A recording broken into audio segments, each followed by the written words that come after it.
Shri Swami Samarth. Hi hello नमस्कार. मी शर्मिला माझ्या सगळ्या गोडताईंचं, मैत्रिणींचं आणि दादांचं अगदी मनापासून स्वागत करते. तुमच्या सगळ्या मनातील इच्छा पूर्ण होत तुमचा दिवस आजचा खूप छान जाऊ हीच महाराजांच्या चरणी प्रार्थना करते आणि आपल्या नवीन व्हिडिओला सुरुवात करते. 2 एप्रिलला गुरुवारी हनुमान जन्मोत्सव आलेला आहे आणि सगळ्या महिलांना बघा कळकळीची विनंती आहे, या दिवशी काहीतरी सेवा, काही उपाय जे आहेत ते आपल्याला करायचेच आहे, जेणेकरून त्या दिवसाचं संपूर्ण फळ आपल्याला मिळेल. अगदी साध्या सोप्या पद्धतीने आपल्याला हनुमान जयंती साजरी करायची आहे. या दिवशी हनुमानांना कोणतं नैवेद्य दाखवायचं आहे हे अगदी महत्त्वाचं आहे आणि त्या नैवेद्याशिवाय आपण केलेली सेवा, तुम्ही जो केलेला उपाय आहे तो पूर्ण होऊ शकत नाही. म्हणून ही अत्यंत महत्त्वपूर्ण माहिती मी साठी आणलेली आहे. दरवर्षी चैत्र महिन्यात शुक्ल पक्षात च्या पौर्णिमेला, म्हणजे ज्या दिवशी बघा चैत्र पौर्णिमा पण आहे आणि हनुमान जन्मोत्सव पण साजरा केला जातो आणि या दिवशी भगवान राम आणि हनुमान यांची पूजा केली जाते. यामुळे आपल्या जीवनातील सर्व संकटांपासून मुक्तता मिळत असते. बघा हनुमानजी आहेत ते प्रभू श्रीरामांचे कट्टर भक्त होते, तर त्यामुळे रामनवमीला सुद्धा आपण हनुमानची पूजा केली होती. तसेच हनुमान जन्मोत्सव दिवशी देखील आपल्याला प्रभू श्रीरामांची आणि माता सीतेची पूजा करायची आहे. हनुमानांची पूजा केल्यामुळे आपल्या आयुष्यातील सर्व समस्या दूर होतात. अनेक वेळा बघा तुम्ही खूप मेहनत करता, खूप कष्ट करता, परंतु तुमची प्रगती होत नाही. सारखे काही ना काही अडथळे येतात. तुम्ही जेवढे कष्ट करता त्याचा तुम्हाला मोबदला मिळत नाही, मग तुम्ही खचून जाता. तुमच्यासोबत सुद्धा असं होत असेल ना, तर तुम्ही हनुमान जन्मोत्सवच्या दिवशी अगदी साध्या सोप्या पद्धतीने हनुमानांची पूजा करा. सांगते ती सेवा करा.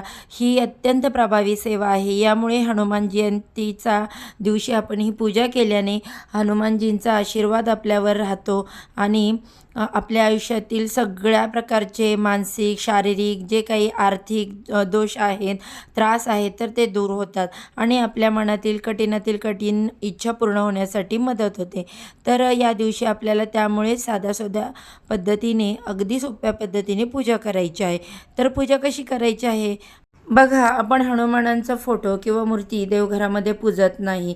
तुमच्या जवळपास जर एखादं प्रभू श्रीरामांचं मंदिर असेल, मारुतीचं मंदिर असेल, तिथे तुम्हाला जायचं आहे. सकाळी लवकर उठायचं, अंघोळ करायची आणि नेहमीप्रमाणे कुठल्याही सणाच्या दिवशी बघा मुख्य दरवाजा हळदीचं पाणी टाकून स्वच्छ करायचा. त्यानंतर अंघोळ केल्यानंतर शक्यतो तुम्ही लाल रंगाची, केशरी रंगाची कपडे घाला आणि मग तुम्ही हनुमानाच्या मंदिरात जाऊन तिथे बाहेर वाहण्यासाठी रुईचं पान दिलं जातं, तेल दिलं जातं, बऱ्याचशा गोष्टी आपण अर्पण करत असतो. हे सगळं सामान तुम्हाला मंदिराच्या बाहेर मिळेल.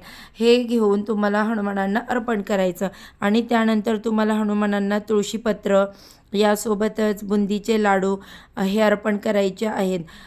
तसेच सिंदूर देखील अर्पण करायचा आहे. तो केशरी रंगाचा असतो, तो तिथे अर्पण करायचा आणि त्यानंतर सेवा म्हणजे काय करायचं, हनुमान जन्मोत्सवाची सेवा तुम्हाला कोणती करायची, तर सगळ्यात प्रभावी सेवा म्हणजे या दिवशी जमेल तर 11 वेळा किंवा एक वेळे तुम्हाला मारुती स्तोत्र म्हणायचं आहे, एक वेळेस पंचमुखी हनुमान स्तोत्र म्हणायचं आहे, एक वेळेस वडवानर स्तोत्र म्हणायचं आहे आणि एक वेळा रामरक्षा वाचायची आहे. कळालं का? तुम्हाला पुन्हा एकदा सांगते. मारुती स्तोत्र, पंचमुखी हनुमान स्तोत्र, वडवानर स्तोत्र आणि रामरक्षा हे या सेवामधले ज्या सेवा आहेत त्या तुम्हाला नित्यसेवेच्या पुस्तकात मिळतील आणि तुमच्याकडे जर पुस्तक नसेल तर गुगलवर सर्च मारलं तर तुम्हाला ते मिळून जाईल किंवा मग तुम्ही यूट्यूबवरती लावून श्रवण देखील केले तरी चालतील, ज्याला वाचता येत नाही त्यांनी. आणि बघा, आपण जर यूट्यूबवरती लावून दिले आणि त्याचा आवाज जो आहे तो पूर्ण घरामध्ये जर घुमला तर आपल्या घरातील निगेटिव्हिटी बाहेर निघून जाते आणि आपण केलेल्या सेवेचं आपल्याला फळ मिळतं. आणि बघा, हनुमान जन्मोत्सव हा अतिशय महत्त्वाचा दिवस आहे. हनुमानांचं व्रत केल्यामुळे आपल्या आयुष्यातील मोठ्यात मोठं दुःख जे आहे ते दूर जातं, सुख, शांती, समृद्धी येते. संतान प्राप्तीसाठी हनुमान जयंतीच्या दिवशी अशा साध्या सोप्या पद्धतीने हनुमानांची पूजा करायची. नक्कीच बघा, तुम्हाला संतान प्राप्तीसाठी काही अडचणी येत असतील तर ते दूर होतात. आणि बघा, मी तुम्हाला सांगितलं या दिवशी तुम्हाला नैवेद्य म्हणजे हनुमानांना गूळ फुटाण्याचा नैवेद्य अर्पण करायचा. तुम्ही अगदी वाटीवर फुटाणे घेतले, छोटासा गुळाचा तुकडा घेतला तरी चालेल आणि ते अर्पण करायचं. हनुमान हे बल, बुद्धी, शक्ती, युक्ती आणि भक्ती यांचे प्रतीक आहेत. तर भगवान शंकरांच्या 11 महारुद्रांची एकवटलेली शक्ती म्हणजे हनुमान आहेत. बघा हनुमानांना किती महत्त्व आहे.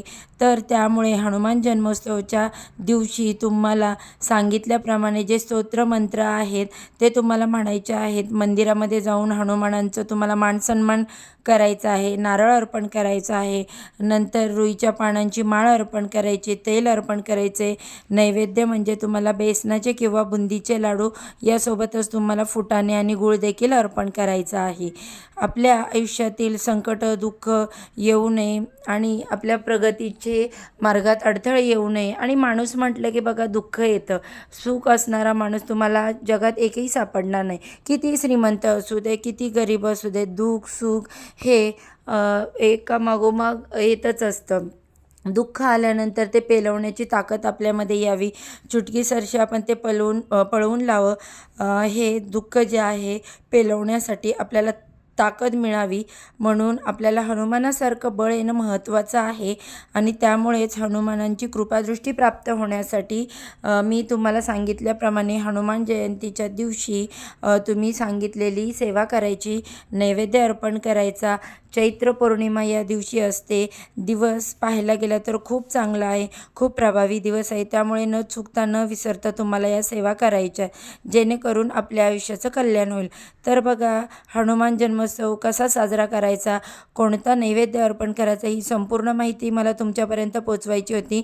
माहिती तुम्हाला आवडली असेल तर व्हिडिओला लाईक करा, शेअर करा. चॅनलवरती पहिल्यांदा नवीन आला असेल तर सबस्क्राईब करा. धन्यवाद. सर्वांना श्री स्वामी समर्थ.